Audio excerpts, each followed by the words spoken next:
Assalamu alaikum, chers frères et sœurs. Le peuple maudit de Israël. Une phrase qui semble résonner avec un mystère profond, une notion qui pourrait dérouter ou susciter la curiosité. Pourquoi parler de malédiction, alors que l'histoire d'Israël est généralement associée à celle d'un peuple élu par Dieu? Pourtant, au fil des siècles, des textes anciens aux événements historiques récents, l'idée que le peuple d'Israël aurait pu être maudit a traversé les cultures, les religions et les esprits. Il est crucial de comprendre que ce sujet va bien au-delà des simples récits bibliques. Il s'ancre dans une histoire complexe, où la théologie, les prophéties et les malheurs historiques sont intimement liés. Cette notion de malédiction trouve son écho dans les croyances populaires, mais aussi dans des interprétations religieuses et culturelles, parfois mal comprises. Pourquoi ce sujet mérite-t-il notre attention aujourd'hui? Parce que ce n'est pas simplement un concept historique, mais une idée qui a façonné la perception mondiale d'un peuple tout au long des âges. Pour bien saisir la portée de cette notion, il est indispensable de remonter aux sources historiques et religieuses, de comprendre le contexte dans lequel ces croyances ont émergé, et de démêler les faits des mythes.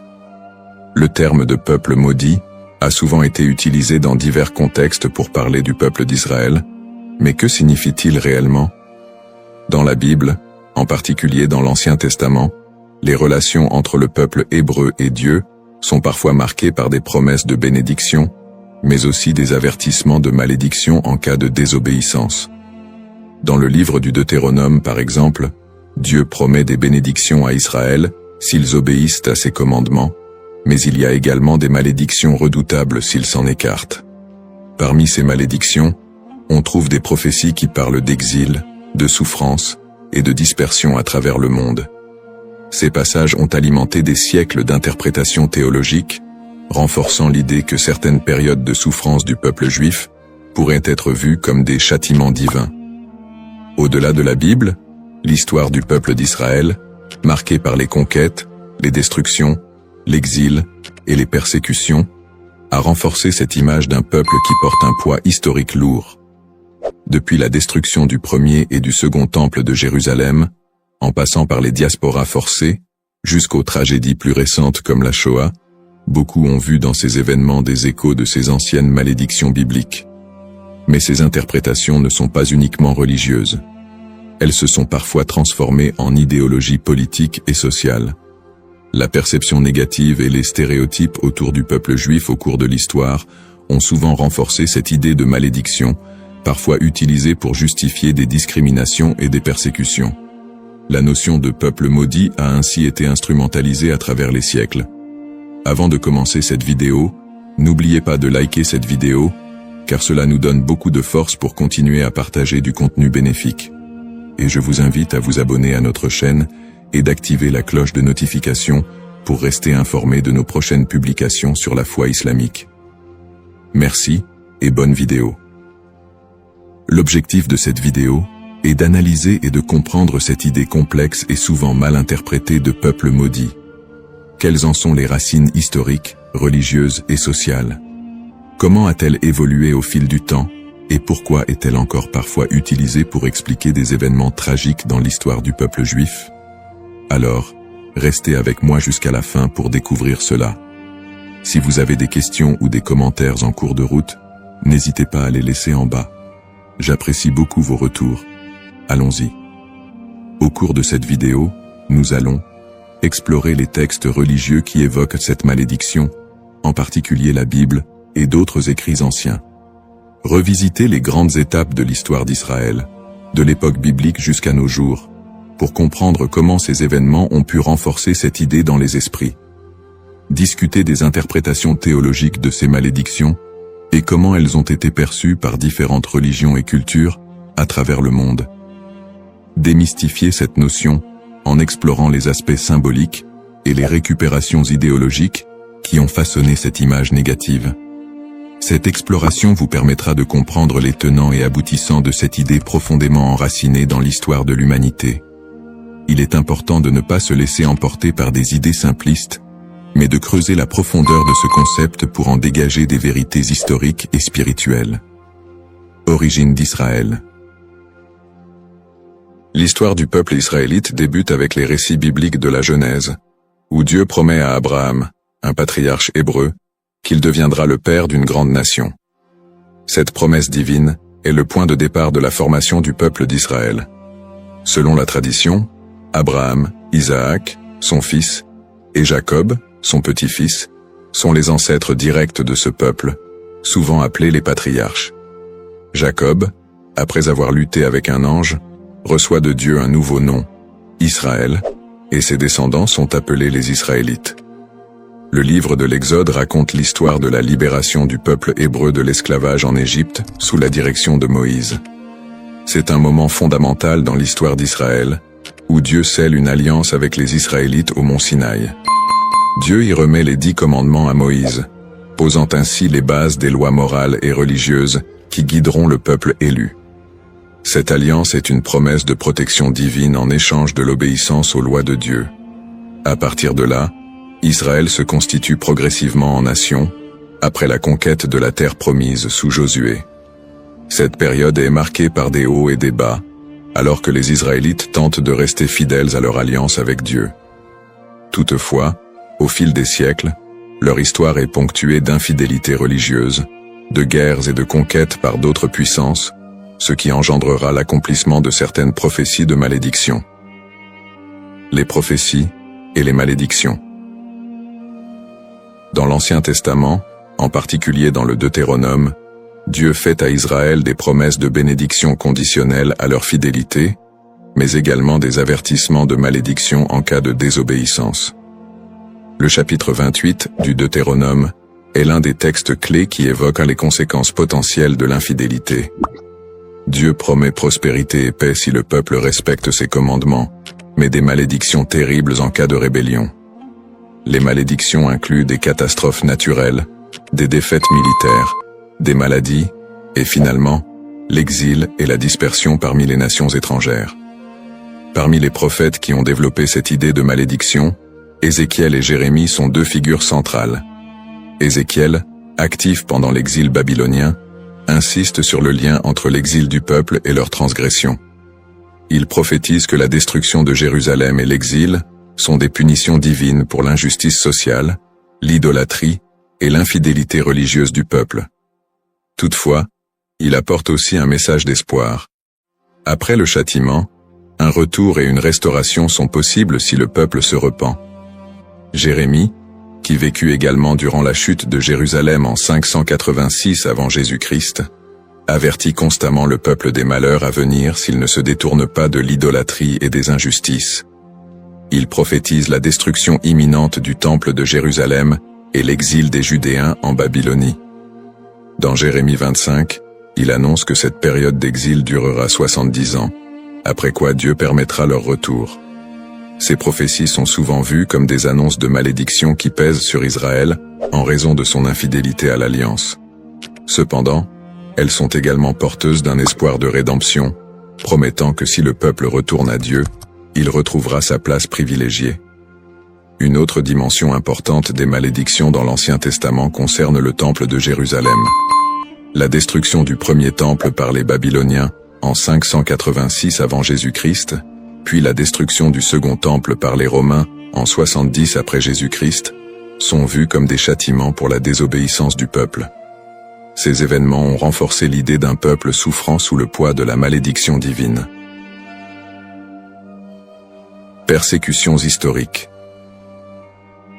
L'histoire du peuple d'Israël est marquée par une série de persécutions et d'exils, souvent perçues à travers le prisme des malédictions bibliques. Le premier grand exil, celui de Babylone, survient après la destruction du premier temple en 586 avant Jésus-Christ. Par la suite, les Babyloniens déportent une grande partie des habitants de Juda, ce qui marque le début d'une longue période de diaspora. Après un retour partiel en terre d'Israël et la reconstruction du temple, les siècles suivants ne sont pas exempts de nouvelles épreuves. La période hellénistique, marquée par les conquêtes d'Alexandre le Grand, puis la domination romaine, amène son lot de tensions religieuses et politiques. Le peuple juif subit de nouvelles persécutions, notamment sous l'occupation romaine. La destruction du Second Temple en 70 après Jésus-Christ par les Romains, sous l'empereur Titus, est un moment charnière dans l'histoire d'Israël. Cet événement marque le début de la grande diaspora, alors que le peuple juif est dispersé dans tout l'Empire romain et au-delà. La révolte de Bar Kokhba, en 135 après Jésus-Christ, aboutit à une nouvelle défaite et à un exil encore plus massif. À partir de ce moment, les Juifs deviennent un peuple sans terre, vivant en exil, souvent en minorité, et subissant de nombreuses discriminations et persécutions.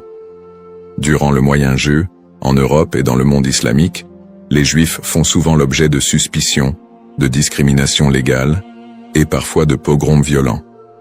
Les croisades, notamment, voient des massacres de communautés juives en Europe.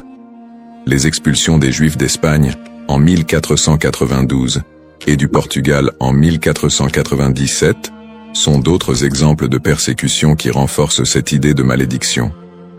Dans ces périodes sombres, beaucoup d'historiens et de penseurs juifs eux-mêmes ont cherché à comprendre ces souffrances à travers les textes sacrés. Pour certains, ces malheurs étaient perçus comme la continuation des malédictions prononcées dans l'Ancien Testament. Pourtant, ces périodes de souffrance ne sont pas uniquement interprétées comme des châtiments divins, mais aussi comme des épreuves à travers lesquelles le peuple d'Israël serait purifié ou préparé à une rédemption future. Le 19e et le 20e siècle ne font qu'amplifier ces tragédies, avec l'émergence de l'antisémitisme moderne, culminant dans l'horreur de la Shoah, qui a vu l'extermination systématique de 6 millions de Juifs pendant la Seconde Guerre mondiale. Une telle catastrophe, d'une ampleur sans précédent, a profondément marqué l'identité juive et soulevé des questions sur le sens de cette souffrance historique. Conclusion du contexte historique. L'histoire du peuple d'Israël, tissée de moments de gloire, d'alliances divines, mais aussi de malédictions et de souffrances, reste une des plus complexes et des plus riches de l'humanité. Les prophéties bibliques de malédiction, les exils répétés, les destructions de lieux sacrés et les persécutions à travers les siècles ont façonné la perception du peuple juif, tant de leur propre point de vue que de celui des autres nations. Le concept de peuple maudit, les bases théologiques, l'idée de malédiction dans les textes religieux, en particulier dans la tradition judéo-chrétienne, est un concept riche et complexe. Les malédictions sont souvent prononcées par Dieu en réponse à l'infidélité ou à l'injustice du peuple. Dans la Bible, notamment dans le livre du Deutéronome, Dieu promet des bénédictions à Israël pour leur obéissance, mais aussi des malédictions en cas de désobéissance. Ces malédictions incluent des souffrances, des exils et d'autres calamités, illustrant le caractère conditionnel de l'alliance entre Dieu et son peuple. La distinction entre malédiction divine et humaine est essentielle. Les malédictions divines, souvent exprimées par des prophètes, sont vues comme des conséquences directes de l'action humaine contre les commandements divins. En revanche, les malédictions humaines peuvent découler de superstitions, de croyances populaires ou d'anathèmes lancés par des individus ou des groupes en réponse à des actes perçus comme immoraux. Cette différence met en lumière le rôle de la responsabilité humaine dans la réception de ces malédictions. Les prophètes, tels qu'Ézéchiel et Jérémie, jouent un rôle crucial dans la communication de ces malédictions. Leur message souligne que ces châtiments ne sont pas simplement des expressions de colère divine, mais des appels à la repentance et à la restauration. Ce cadre théologique souligne que les malédictions ne sont pas définitives, et que le retour à la foi peut conduire à des bénédictions renouvelées. Malédiction et mythe. La notion de malédiction attachée au peuple d'Israël a donné lieu à de nombreuses interprétations populaires et mythes au cours des siècles. Dans les traditions chrétiennes et islamiques, des récits sur le peuple juif ont souvent été associés à des idées de punition divine. Ces interprétations, parfois teintées d'hostilité, ont conduit à la propagation de stéréotypes négatifs. Historiquement, des récits de malédiction ont été utilisés pour justifier des persécutions contre les Juifs. Par exemple, l'idée que le peuple juif a été maudit en raison de la crucifixion de Jésus a été utilisée pour alimenter l'antisémitisme. Ces interprétations ont pris racine dans des contextes sociopolitiques où le peuple juif était perçu comme un bouc émissaire lors de périodes de crise ou de bouleversements sociaux. La manière dont ces malédictions ont été comprises et transmises à travers les siècles a également façonné les perceptions collectives du peuple juif. Les récits de souffrance et de malédiction ont souvent été amalgamés dans la culture populaire, créant un imaginaire collectif qui persiste jusqu'à aujourd'hui. Cette dynamique entre malédiction et mythe a ainsi contribué à la stigmatisation du peuple juif à travers l'histoire. Analyse moderne. Dans le contexte moderne, le concept de peuple maudit a pris des formes variées et a été réinterprété sous différents angles. L'antisémitisme historique, qui a trouvé ses racines dans ces idées de malédiction, demeure une réalité dans de nombreuses sociétés. Les stéréotypes associés à la malédiction continuent d'alimenter des préjugés, parfois de manière insidieuse, dans le discours contemporain. Cependant, avec l'essor des mouvements de droits civiques et des études critiques sur l'antisémitisme, il y a eu une tentative de déconstruire cette notion de malédiction. Des intellectuels et des théologiens contemporains cherchent à recontextualiser les récits bibliques en mettant en avant le message de rédemption et de justice qui les sous-tend. L'idée que les souffrances du peuple juif sont uniquement le résultat de la malédiction divine est de plus en plus contestée, au profit d'une approche qui valorise la résilience et l'identité culturelle du peuple juif.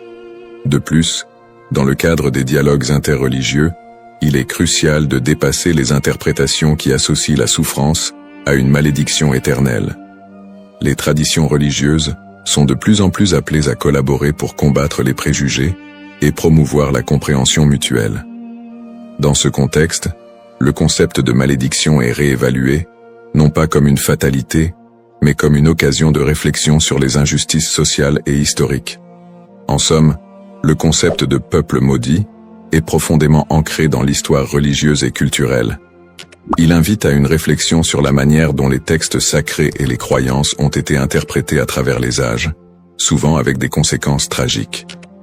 L'exploration de ce thème permet non seulement de mieux comprendre les défis historiques du peuple juif, mais aussi de s'engager dans un dialogue constructif sur les identités et les histoires partagées dans le monde contemporain. La diaspora et les épreuves du peuple juif vit en diaspora. La diaspora juive, qui a débuté avec l'exil babylonien au VIe siècle avant J.C., a été marquée par une série de défis sans précédent.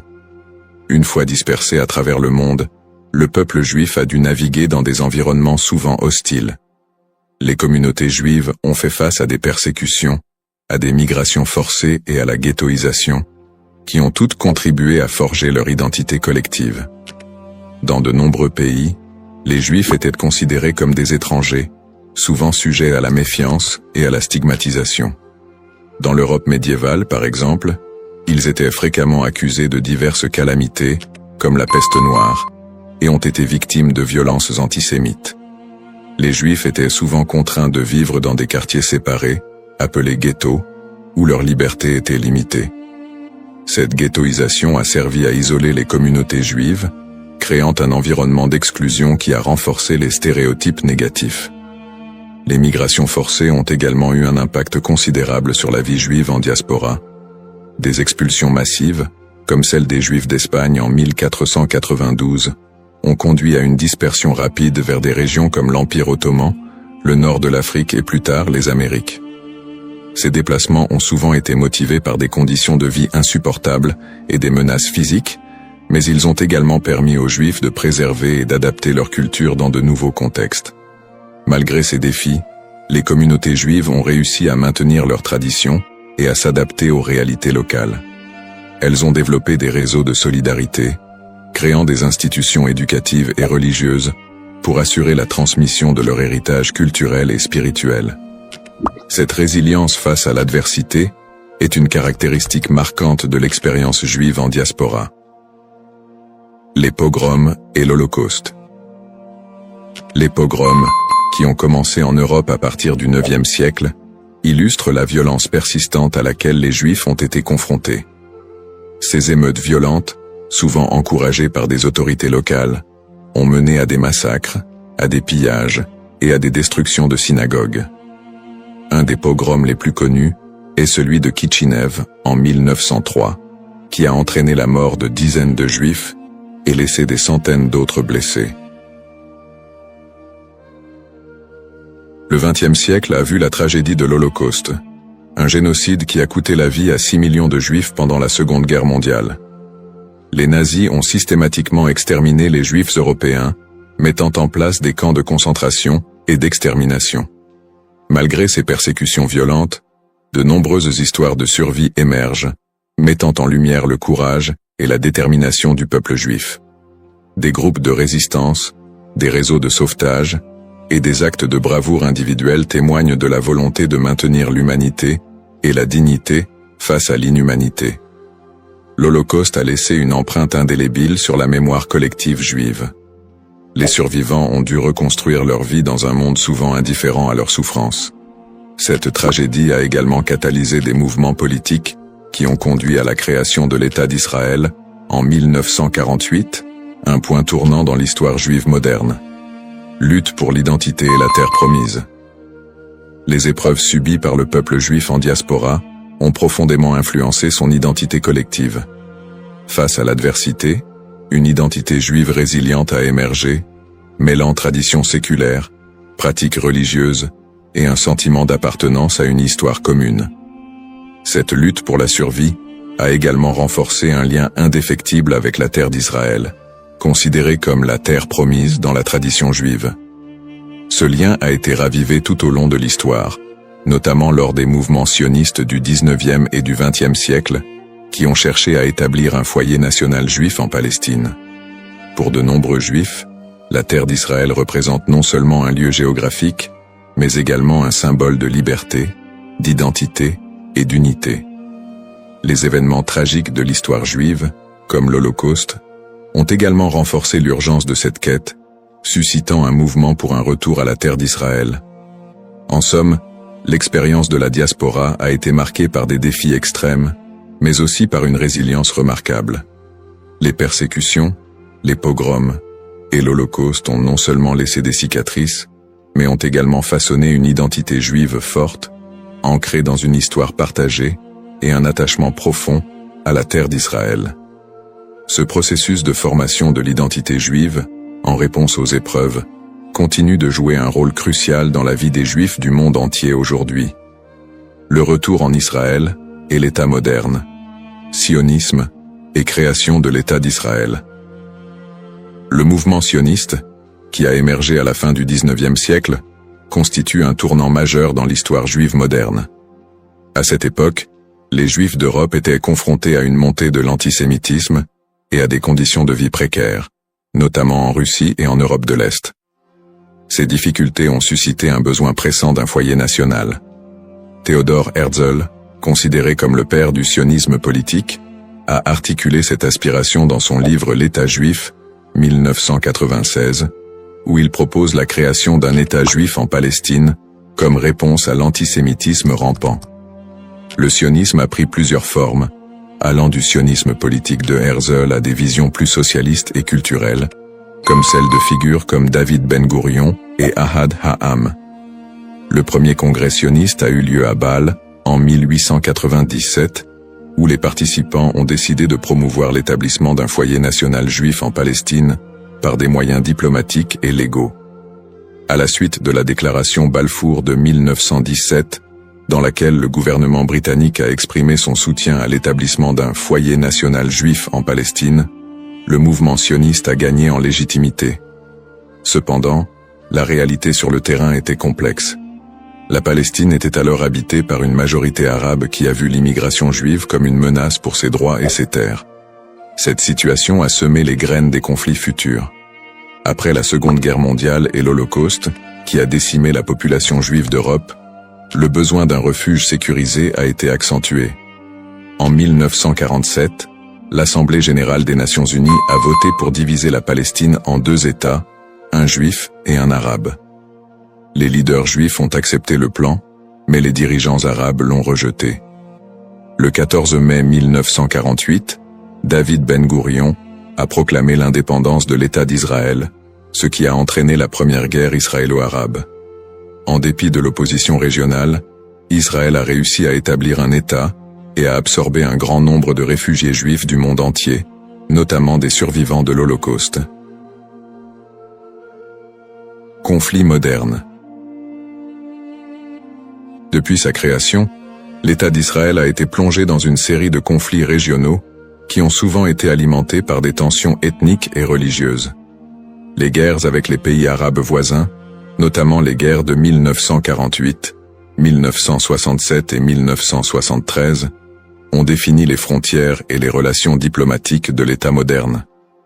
Les tensions avec les populations palestiniennes ont également été une source constante de conflits, culminant avec les intifadas des années 1980 et 2000, où des soulèvements populaires ont éclaté en réponse à l'occupation israélienne des territoires palestiniens. Le conflit israélo-palestinien est un point focal des tensions au Moyen-Orient, où des questions de droits territoriaux, d'autodétermination et de sécurité se croisent. Les territoires de la Cisjordanie et de Gaza sont devenus des symboles de la lutte pour la reconnaissance et la dignité des Palestiniens. Les colonies israéliennes en Cisjordanie et les conditions de vie à Gaza ont engendré des critiques internationales et des tensions croissantes. Sur le plan religieux, les sites sacrés tels que Jérusalem revêtent une signification particulière pour les Juifs, les chrétiens et les musulmans, exacerbant les conflits. L'accès aux lieux saints est souvent un point de discorde, avec des épisodes de violence autour du mont du Temple et du dôme du Rocher. Peut-on encore parler d'un peuple maudit aujourd'hui? La question de savoir si l'on peut encore parler d'un peuple maudit aujourd'hui mérite d'être examinée sous différents angles.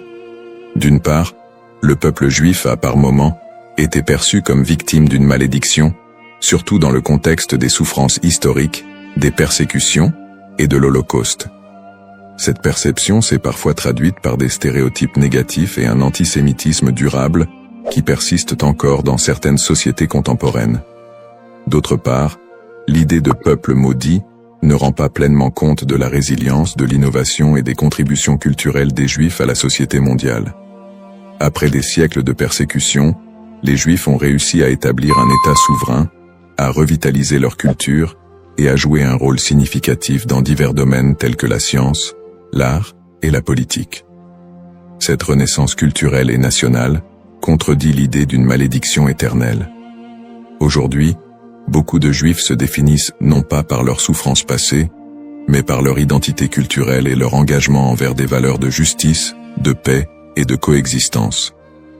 L'État d'Israël, bien qu'encore confronté à des défis internes et externes, est un symbole de survie et de détermination pour de nombreux Juifs dans le monde.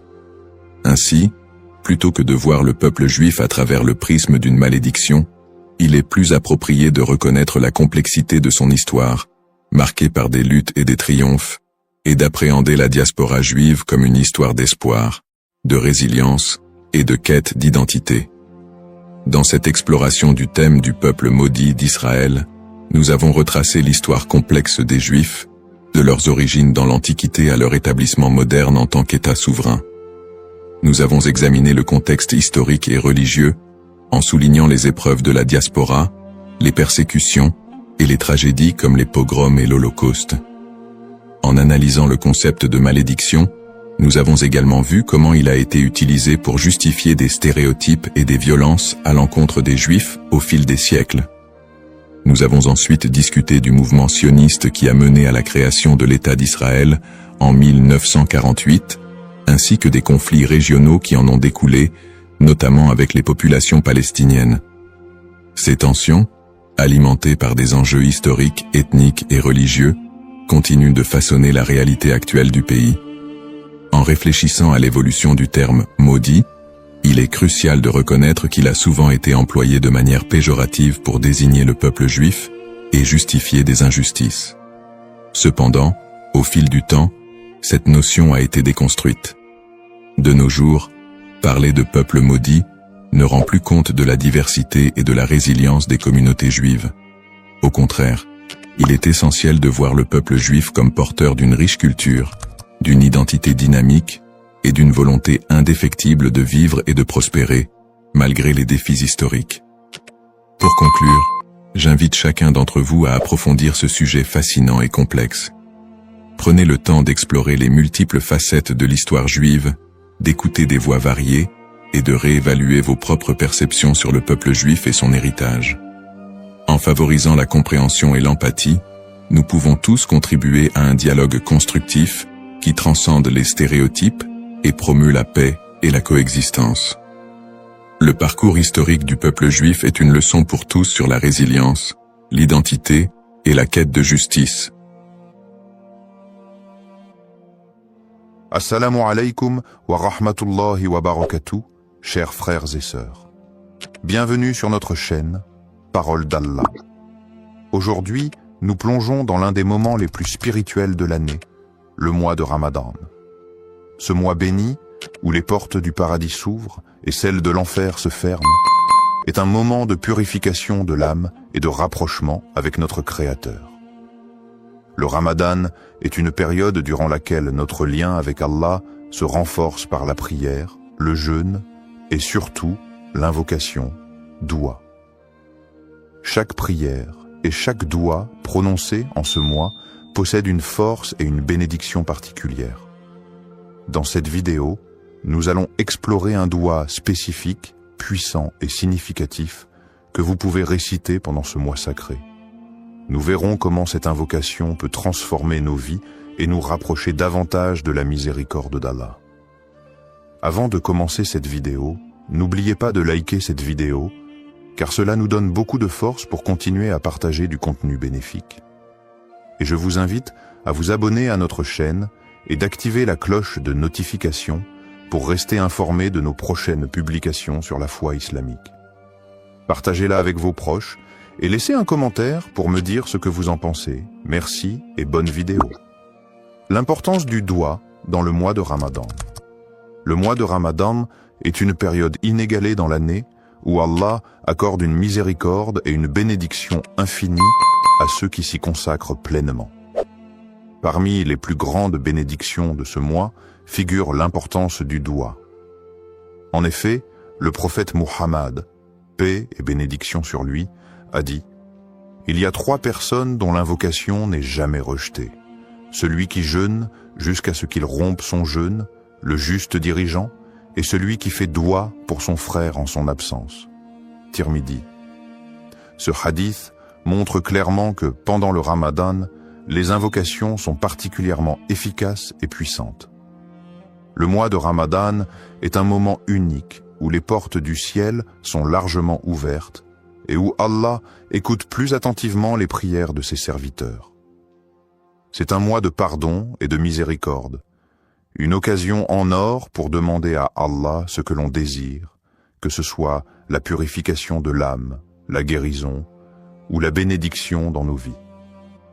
Le prophète Muhammad, paix et bénédiction sur lui, nous a également enseigné que, quand le Ramadan commence, les portes du paradis s'ouvrent, les portes de l'enfer se ferment et les démons sont enchaînés.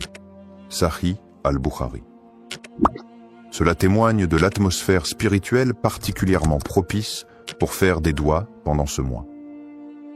Le mois de Ramadan est aussi l'occasion de vivre des événements spirituels d'une importance capitale, notamment la nuit du destin, Laylat al-Qadr. Cette nuit, qui se trouve dans les 10 derniers jours de Ramadan, est mieux que 1000 mois. Le Coran dit « La nuit du destin est meilleure que 1000 mois ». Surat al-Qadr, 97, 3. Pendant cette nuit, les anges descendent sur la terre et les prières sont exaucées. C'est donc le moment idéal pour faire des douas, car Allah, dans sa grandeur et sa miséricorde infinie, accorde une attention toute particulière à ses serviteurs en cette période. C'est un mois où chaque prière devient une opportunité d'obtenir des bénédictions et des réponses divines. Le doua est un acte d'humilité et de soumission totale à Allah, et pendant le mois de Ramadan, cet acte est particulièrement favorisé. Nous devons saisir cette occasion pour purifier nos cœurs, solliciter le pardon d'Allah et demander des bénédictions pour nous-mêmes, nos proches, et même pour l'ensemble de la communauté musulmane. Le doua du Ramadan, signification et puissance. Le doua est un acte de soumission et de demande auprès d'Allah, et pendant le mois de Ramadan, cet acte prend une dimension particulière. Le mois de Ramadan est une période de purification spirituelle où chaque prière et chaque invocation est une occasion d'obtenir la miséricorde divine. Dans ce contexte, certains douas ont une puissance et une signification profonde, et parmi ceux-ci, il existe un doua spécifique recommandé pour ce mois béni. Le doua pour la rédemption et le pardon.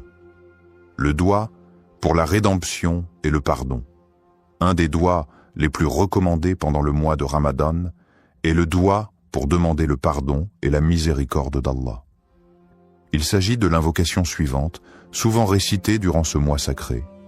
Allahumma innaka afu, tuhibbul afu, fa'af anni. Allahumma innaka afuwun tuhibbu al-afwa fa'fu anni.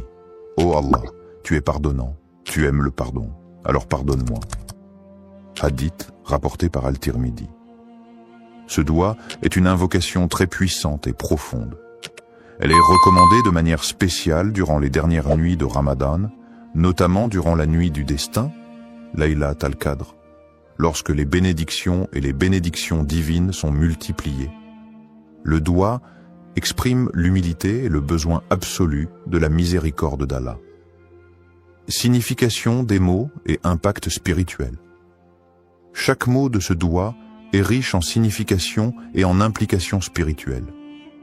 Voici une explication détaillée de ces éléments clés.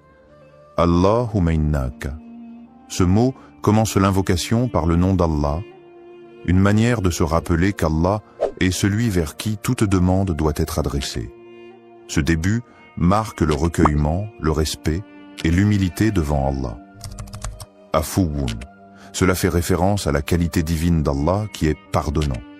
Ce mot indique une forme de pardon bienveillant, plus que simplement accorder le pardon. Allah, dans sa grande miséricorde, ne se contente pas de pardonner les péchés, mais il efface leurs traces et les conséquences. C'est ce pardon purifiant qui est demandé ici. Tuhibbu al-afwa. Cette phrase signifie que tu aimes le pardon. Cela nous rappelle que le pardon est une qualité précieuse dans l'islam. Et Allah non seulement pardonne, mais il aime pardonner à ses serviteurs qui se repentent sincèrement. Il est la source de tout pardon et aime purifier ceux qui se tournent vers lui avec un cœur sincère. Fa'fu anni. Ici, on demande directement à Allah de pardonner nos fautes. Le mot fa'fu est plus que le simple pardon. Il implique l'effacement total des péchés et des erreurs, une grâce qui est renouvelée chaque jour pendant le mois de Ramadan. Cette invocation, d'une simplicité apparente, est profondément spirituelle. Elle illustre parfaitement l'âme du Ramadan, qui est un mois de purification, de repentance et de réconciliation avec Allah. Le doua fait appel à la miséricorde d'Allah, à sa volonté de pardonner et à sa bienveillance infinie. Il invite les croyants à se tourner vers Allah avec une foi totale, en reconnaissant leur faiblesse et en demandant une purification divine. Connexion à la miséricorde divine. Le mois de Ramadan est le mois où la miséricorde divine atteint son paroxysme. En demandant pardon, le croyant ne fait pas qu'accepter la rédemption de ses péchés, mais aussi il s'engage dans un processus de purification de l'âme. Allah nous enseigne dans le Coran que sa miséricorde couvre toutes choses, et cette miséricorde est particulièrement active pendant le mois de Ramadan. Le prophète Muhammad, paix et bénédiction sur lui, a dit « Celui qui jeûne pendant le mois de Ramadan avec foi et espérant la récompense d'Allah, ses péchés passés lui seront pardonnés. » Sahih al-Bukhari. Le doua pour le pardon est une clé pour accéder à cette miséricorde. Ce mois de Ramadan est, pour chaque musulman, une occasion de se libérer des chaînes de ses péchés, de se purifier et de se rapprocher de la clémence infinie d'Allah. La répétition de ce doua crée une connexion constante avec la miséricorde divine et rappelle aux croyants qu'Allah est toujours prêt à pardonner ceux qui reviennent vers lui avec sincérité. Bénédictions liées à l'écoute de ce doua. Les bénédictions de ce doua sont innombrables. Lorsque nous récitons cette invocation, nous sollicitons le pardon d'Allah et en retour, Allah nous accorde plusieurs bénédictions spirituelles. le pardon des péchés. Comme mentionné précédemment, réciter ce doigt avec foi et sincérité efface nos péchés, même les plus grands. La purification du cœur, la miséricorde divine, demandée dans cette invocation, purifie le cœur du croyant, enlevant l'orgueil, la colère et la rancune. La proximité d'Allah. En demandant pardon à Allah, nous établissons un lien plus intime avec lui. Le doigt nous rappelle que nous sommes toujours dépendants de sa miséricorde et que notre relation avec lui est celle d'un serviteur humble. Les bénédictions dans la vie. Le pardon d'Allah pendant le Ramadan se traduit également par des bénédictions dans notre vie quotidienne. Ces bénédictions peuvent se manifester sous forme de paix intérieure, de prospérité spirituelle et matérielle, et d'un sentiment général de bien-être. En conclusion, le doigt du Ramadan est une clé spirituelle puissante qui ouvre les portes de la miséricorde d'Allah et nous permet de vivre ce mois sacré dans une pureté renouvelée. En le récitant sincèrement, nous espérons être touchés par la miséricorde divine et bénéficier de toutes les bénédictions qu'Allah réserve à ceux qui cherchent son pardon. Histoire inspirante. Un doigt écouté pendant Ramadan. Il y a quelques années, un frère musulman nommé Ahmed vivait un moment difficile dans sa vie. Il avait perdu son emploi, sa situation financière était instable et il ressentait une profonde inquiétude quant à son avenir. Chaque jour, il se battait contre la peur et le doute, se demandant s'il serait capable de subvenir à ses besoins et à ceux de sa famille. En ce mois de Ramadan, il décida de se tourner pleinement vers Allah, espérant que ce mois sacré, porteur de bénédictions, serait l'occasion pour lui de trouver une réponse divine. Ahmed avait toujours été un croyant fidèle, mais dans ces moments de détresse, sa foi était mise à l'épreuve. Il se souvint des paroles du prophète Muhammad, paix et bénédiction sur lui. Il n'y a rien de plus noble que de faire appel à Allah avec une invocation sincère, et Allah répondra, mais selon ce qui est meilleur pour vous. Sahih Muslim. Conscient de la miséricorde infinie d'Allah, il se dit qu'il devait faire confiance à Allah, peu importe l'issue de sa situation. Durant les nuits du Ramadan, Ahmed s'isola dans sa chambre après la prière de Tarawih, un moment calme où il pouvait se concentrer pleinement sur son invocation. Avec une profonde humilité et sincérité, il leva les mains vers Allah et récita ce doigt. Allahumma inni abduk wa ibnu abdik wa ibnu ummatik, nasiyati biyadik, maadin fi hukmik, adlu fi qada'uk, asalika bi kulli ismin huwa lak, سميت به نفسك أو أنزلته في كتابك أو علمته أحدا من خلقك أو استأثرت به في علم الغيب عندك أن تجعل القرآن ربيع قلبي ونور صدري وجلاء حزني وذهاب همي اللهم إني عبدك وابن عبدك وابن آمتك ناسيتي بيدك معذن في حكمك عدل في قضائك أسألك بكل اسم هو لك سميته به نفسك أو أنزلته في كتابك أو علمته أحدا من خلقك أو استأثرت به في علم الغيب عندك أن تجعل القرآن رب قلب ونور صدر وجلاء حزن وذهب همّ. Ô Allah, je suis ton serviteur, fils de ton serviteur et fils de ta servante. Mon destin est entre tes mains et tout ce que tu ordonnes est juste et équitable. Je te demande, par tous les noms qui t'appartiennent, que tu as révélé dans ton livre ou enseigné à l'un de tes créatures, ou gardé dans le secret de ton savoir divin, que le Coran devienne le printemps de mon cœur, la lumière de ma poitrine, la guérison de ma tristesse et la disparition de mon souci.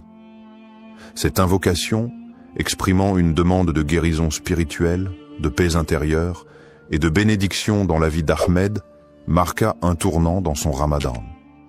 Il répéta ce doigt avec une foi inébranlable, se rappelant que Ramadan est le mois où les portes de la miséricorde d'Allah sont largement ouvertes. Chaque mot de l'invocation résonnait profondément dans son cœur, et il ressentait une connexion spéciale avec Allah pendant ces moments de solitude. Les jours passaient, et bien que la situation extérieure d'Ahmed ne changeait pas immédiatement, il ressentait une paix intérieure qu'il n'avait pas connue depuis longtemps.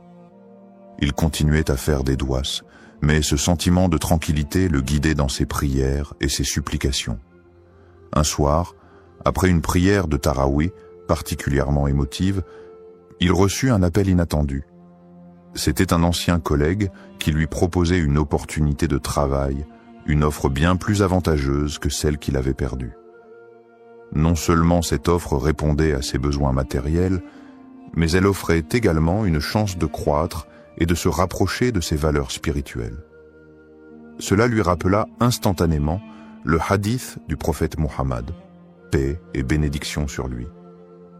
Quand Allah aime un serviteur, il l'éprouve. Sahih al-Bukhari.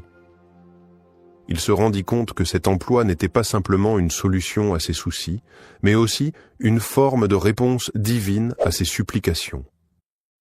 Au-delà de l'aspect matériel, Ahmed ressentait dans son cœur une profonde gratitude envers Allah.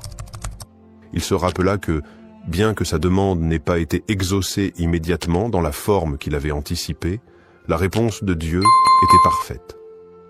Allah avait agi selon ce qui était le meilleur pour lui, non seulement en lui offrant une réponse à ses besoins, mais aussi en renforçant sa foi, en lui enseignant la patience, et en lui montrant que la miséricorde divine se manifeste de manière subtile et inouïe. Cette expérience marqua un tournant spirituel dans la vie d'Ahmed. Il comprit que chaque doua, même si la réponse n'est pas immédiate ou n'est pas conforme à nos attentes, est écoutée par Allah. Parfois, la réponse vient sous une forme différente de ce que nous imaginons, mais elle est toujours en accord avec ce qui est le mieux pour nous. Ce Ramadan, il apprit à se remettre complètement entre les mains d'Allah, à faire confiance à son plan, et à voir chaque épreuve comme une occasion d'approfondir sa foi. L'histoire d'Ahmed nous rappelle que chaque doua, pendant Ramadan, est un acte de foi, une forme de soumission à Allah. Parfois, les bénédictions ne sont pas visibles tout de suite, mais elles sont toujours présentes, enveloppées dans la sagesse et la miséricorde d'Allah. Les conditions du doua acceptées, ce qu'Allah attend de nous dans le mois béni de Ramadan et tout au long de l'année, les invocations, douas, sont une occasion précieuse pour les croyants de se rapprocher d'Allah et de solliciter ses bénédictions. Toutefois, pour que notre doua soit accepté, il y a des conditions que nous devons remplir, des comportements que nous devons adopter. Allah, dans sa miséricorde infinie, répond à nos prières, mais cette réponse dépend souvent de la sincérité de notre cœur et de notre engagement envers lui. Première, la sincérité dans la prière et la pureté d'intention. La première condition pour qu'un doua soit accepté est la sincérité du cœur.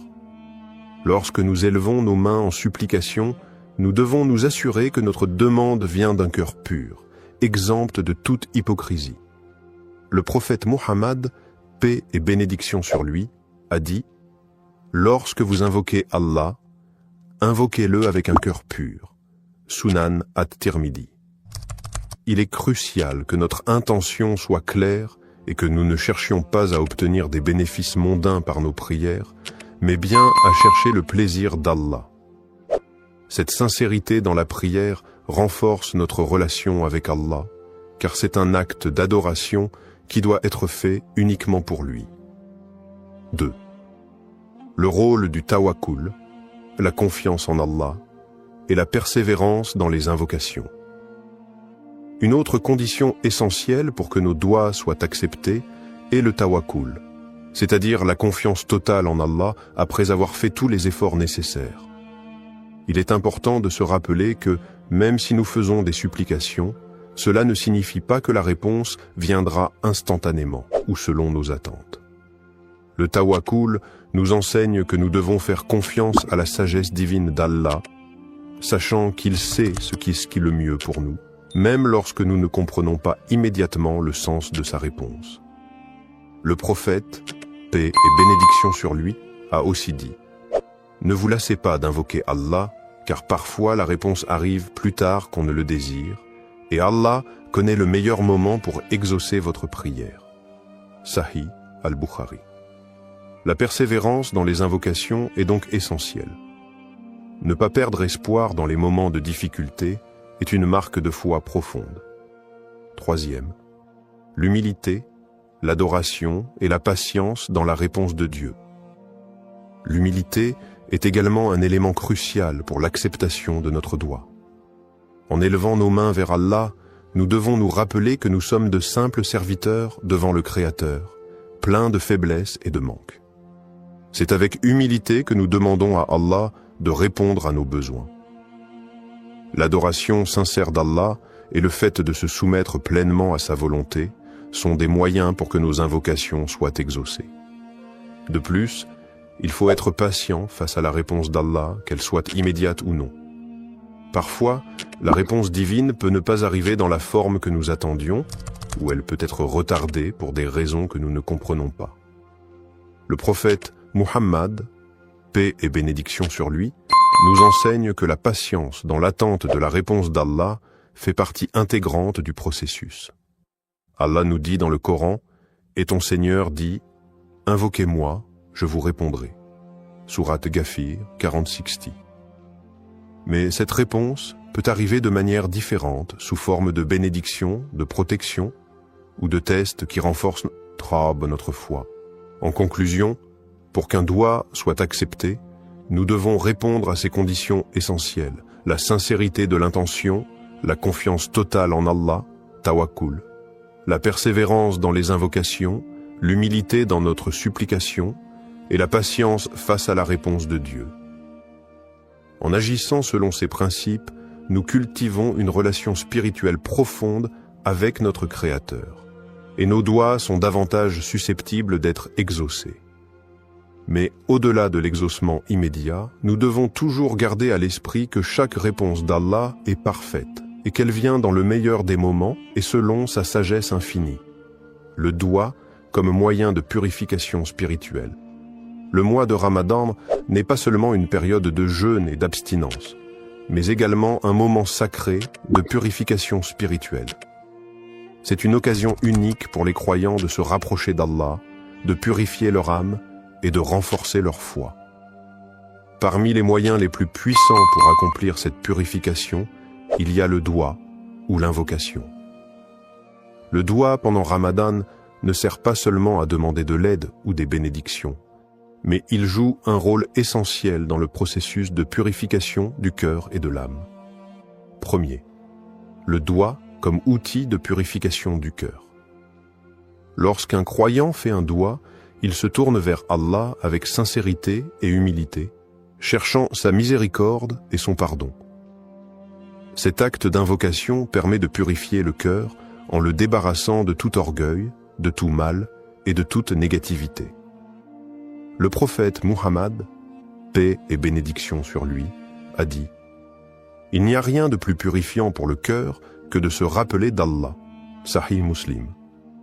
Ainsi, chaque doua est une occasion de purifier son cœur en se souvenant constamment de la grandeur et de la miséricorde d'Allah. Le doua permet également de renforcer la relation intime avec Allah. En invoquant Allah, on reconnaît sa dépendance totale envers lui, ce qui éveille un sentiment profond de soumission et de gratitude. Ce processus aide à purifier le cœur des distractions mondaines et à focaliser notre attention sur ce qui est véritablement important dans la vie, l'adoration d'Allah. 2. L'aspect de repentance et d'auto-amélioration pendant le Ramadan. Le mois de Ramadan est le mois de la purification spirituelle par excellence. C'est un moment où les portes du pardon sont largement ouvertes et où chaque croyant a l'opportunité de se purifier par la repentance, tauba, et de demander pardon à Allah pour ses péchés passés. Le doua joue un rôle clé dans ce processus de repentance. En demandant pardon avec sincérité, le croyant se purifie de ses fautes et rétablit une connexion plus forte avec Allah. Le prophète Muhammad, paix et bénédiction sur lui, a dit « Quiconque demande pardon pendant le Ramadan, Allah lui pardonne. » Sunan al-Tirmidhi. Cette promesse divine est un rappel puissant de la miséricorde d'Allah. Lors de nos invocations, il est important de nous repentir sincèrement de nos péchés et de demander à Allah de purifier notre cœur et notre âme. Le doua devient ainsi un acte de purification, non seulement de nos actions passées, mais aussi un moyen d'améliorer notre caractère et d'aller vers une version meilleure de nous-mêmes. Troisième, le doigt comme moyen de purification spirituelle profonde. Le doigt n'est pas seulement une demande d'aide, mais il est aussi une méthode pour nous purifier en tant qu'individus. C'est une manière d'implorer Allah de nous guider sur le droit chemin, d'effacer les imperfections de notre âme et de nous accorder la paix intérieure. Chaque invocation nous aide à nous détacher des préoccupations matérielles et à renforcer notre connexion avec Allah. Le Coran nous rappelle l'importance de la purification du cœur et de l'âme, notamment dans le verset suivant. Le jour où ni les biens ni les enfants ne profiteront, sauf celui qui viendra à Allah avec un cœur pur. Sourate Ash-Shu'ara, 26, 88 à 89. Ce verset souligne la nécessité d'avoir un cœur purifié pour mériter la proximité d'Allah et sa récompense. C'est dans le doua que le croyant trouve un moyen puissant de purifier son âme et de se préparer pour l'au-delà. Quatrième, la purification par l'humilité et la sincérité. Un autre aspect du doua pendant Ramadan est l'humilité qu'il induit. En levant les mains vers Allah et en lui demandant ce dont nous avons besoin, nous reconnaissons notre faiblesse et notre dépendance totale envers lui. Cette humilité est un moyen puissant de purifier notre cœur, car elle nous libère de l'orgueil et du sentiment d'autosuffisance qui peut parfois entraver notre spiritualité. Le prophète, paix et bénédiction sur lui, a dit « Celui qui est humble pour Allah, Allah l'élèvera. » Sahih Muslim. En étant sincères et humbles dans notre invocation, nous permettons à Allah de purifier notre cœur et de nous élever spirituellement. Le doigt devient ainsi une forme d'adoration en soi, un acte de soumission à Allah qui nettoie l'âme et éveille une conscience spirituelle plus profonde. C'est à travers cette pratique régulière que nous pouvons espérer purifier nos intentions, notre cœur, et nous rapprocher davantage de notre Créateur. Conclusion, le doigt, pendant le mois de Ramadan, n'est pas simplement un acte de demande, mais une forme de purification spirituelle qui nous aide à nettoyer notre cœur, à nous repentir et à nous améliorer spirituellement.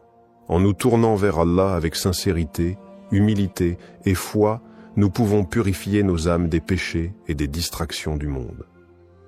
Le mois de Ramadan, avec ses bénédictions et sa miséricorde infinie, est l'occasion idéale pour accomplir cette purification, se rapprocher d'Allah et renforcer notre engagement à mener une vie pure, pleine de foi et de dévotion. L'écoute du doigt et l'acceptation de la volonté d'Allah. Lorsqu'un croyant fait un doigt, il se soumet à la volonté divine et attend la réponse d'Allah avec foi et confiance. Cependant, il est important de comprendre que la manière dont Allah répond à nos invocations peut ne pas toujours correspondre à ce que nous attendions ou désirions immédiatement. L'acceptation de la volonté d'Allah, même quand la réponse à notre doigt semble différente de ce que nous avons demandé, est un aspect fondamental de la foi musulmane.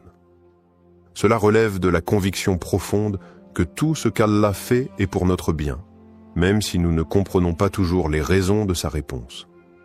Premier, croire que toute réponse divine est pour notre bien.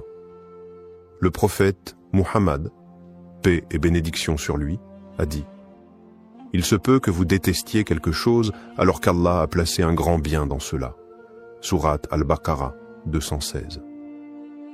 Cette parole nous enseigne que même lorsque la réponse d'Allah semble être un refus ou un retard dans notre demande, cela peut être en réalité un bien pour nous. Allah, dans sa sagesse infinie, connaît ce qui est meilleur pour nous et parfois ce que nous demandons ne correspond pas à ce que nous avons réellement besoin. Il est aussi essentiel de comprendre que la réponse d'Allah peut se manifester de différentes manières, soit par l'exaucement direct de notre demande, soit par un retard dans la réponse pour tester notre patience et notre foi, ou encore en nous épargnant un mal que nous ne voyons pas. Le prophète Muhammad, paix et bénédiction sur lui, a dit « aucun de vos souhaits n'est perdu, il y a toujours une réponse, soit immédiate, soit différée, soit le mal est éloigné de vous. Cette acceptation de la volonté divine est ce qui nous permet de maintenir une relation de confiance et de soumission envers notre Créateur. Deuxième, l'adab du doigt, faire une invocation avec la bonne manière. Il est essentiel d'adopter la bonne manière, adab, lorsqu'on fait un doigt. Cela inclut plusieurs aspects. Faire preuve de sincérité, se tourner vers Allah avec humilité et respecter les moments propices pour invoquer, tels que les heures de la nuit, le vendredi ou pendant le mois de Ramadan. Le prophète, paix et bénédiction sur lui, a recommandé de commencer chaque doigt par des louanges pour Allah et des prières sur le prophète, puis de présenter notre demande avec dévouement et foi. La patience est également une partie essentielle de l'adab du doigt. Ne pas être pressé de recevoir une réponse immédiate et accepter que la réponse d'Allah arrive au moment qu'il a jugé bon est une forme de respect envers la sagesse divine. Il est aussi important de ne pas abandonner la prière, même si la réponse semble tarder.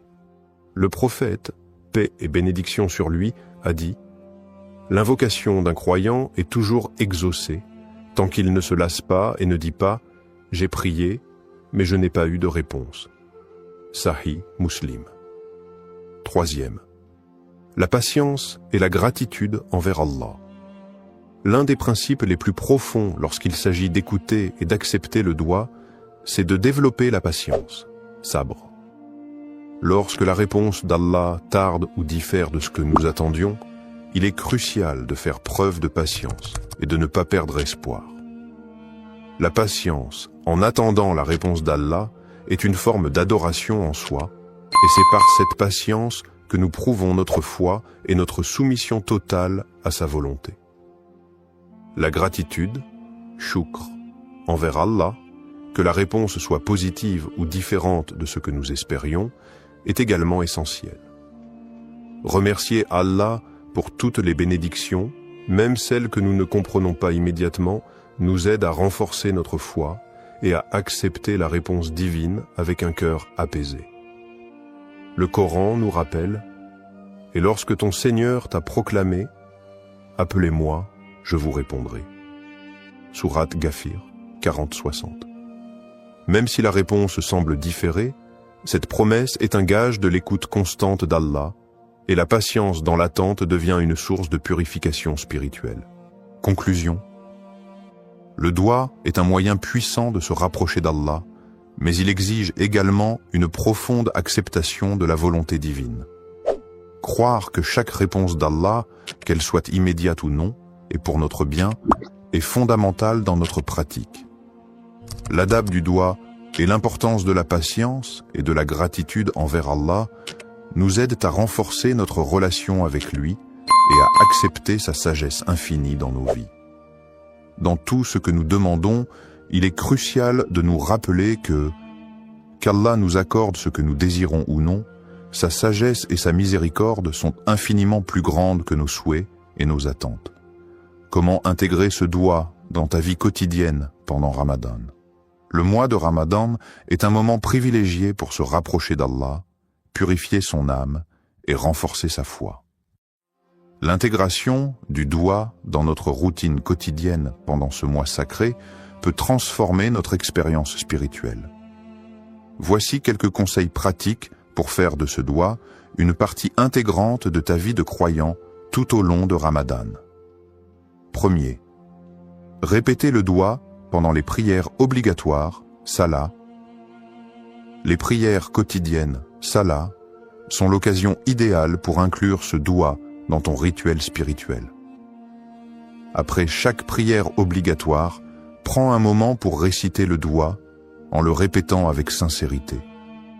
Cela te permettra de renforcer ta connexion avec Allah à travers une prière structurée, tout en ayant l'opportunité de méditer sur chaque mot du doigt. Le mois de Ramadan, avec ses moments de tranquillité et de concentration spirituelle, est une période où tes prières peuvent être plus profondes et plus significatives. Ne limite pas ce doigt à des moments précis. Chaque salat est une occasion de répéter cet appel à la miséricorde divine. Plus tu répètes le doigt avec dévotion, plus tu t'imprègnes de ses significations profondes. 2. Intégrer le doigt dans tes moments de recueillement. Outre les prières obligatoires, les moments de recueillement tels que le tahajjud, prière de la nuit, le duha, prière du matin, ou même la période du fajr, avant l'aube, sont des occasions parfaites pour formuler ce doigt. Pendant ces moments de tranquillité, où l'esprit est plus apaisé, tu peux te concentrer pleinement sur les paroles que tu prononces et les émotions qu'elles suscitent. Ces moments de solitude avec Allah permettent de formuler des invocations sincères et réfléchies. Pendant Ramadan, profite de ces instants pour faire du doigt une pratique régulière et utilise chaque prière pour renforcer ton lien avec Allah. Le doigt pendant le tahajjud, en particulier, est une supplication qui est souvent exaucée, car ce moment est un des plus propices pour obtenir la miséricorde divine. 3. Méditer sur les significations profondes du doigt. Il est important de ne pas simplement réciter le doigt mécaniquement, mais de méditer sur les mots et leur signification. Lorsque tu récites ce doigt, prends le temps de réfléchir sur chaque phrase. Quel impact spirituel a chaque mot? Comment cela résonne-t-il avec ta situation personnelle, tes luttes, tes espoirs et tes désirs spirituels? Par exemple, en méditant sur les mots de demande de pardon et de miséricorde, tu peux comprendre combien ces qualités d'Allah sont immenses et comment elles affectent ta vie quotidienne. Chaque phrase de ce doigt peut être une opportunité d'introspection. L'important est de ne pas se contenter de la répétition, mais de vivre chaque mot avec une intention claire, ouverte à la guidance d'Allah. 4. Utiliser des moments de transition dans la journée pour répéter le doigt. Au-delà des prières formelles, utilise les moments de transition de ta journée pour intégrer ce doigt. Cela peut être pendant le temps que tu passes à la maison entre les prières, ou même lorsque tu fais des tâches quotidiennes. Par exemple, pendant que tu prépares le repas pour le suhour ou l'iftar, profite de ces instants pour répéter ce doigt dans ton cœur. Ces petites invocations pendant les activités quotidiennes peuvent renforcer ta présence spirituelle et te rappeler la bénédiction du mois de Ramadan. 5. Implique la famille et les proches dans l'invocation. Ramadan est aussi un mois de partage et de renouveau spirituel en famille et en communauté. Encourage ta famille, tes amis ou tes proches à faire le doigt ensemble. Lorsque vous êtes réunis pour l'iftar ou pour une prière en groupe, intégrez le doigt dans ce moment collectif. Cela peut renforcer l'effet spirituel du doigt, non seulement pour toi, mais aussi pour ceux qui t'entourent. Conclusion.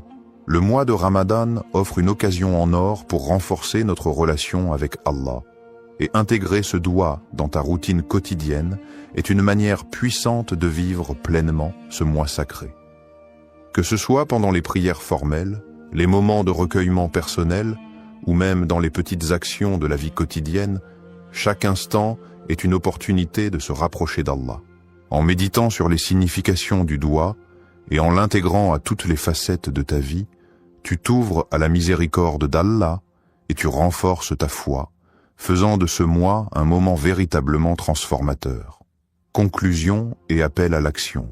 Le mois de Ramadan est une opportunité unique de se rapprocher d'Allah, de purifier notre cœur et de renforcer notre foi.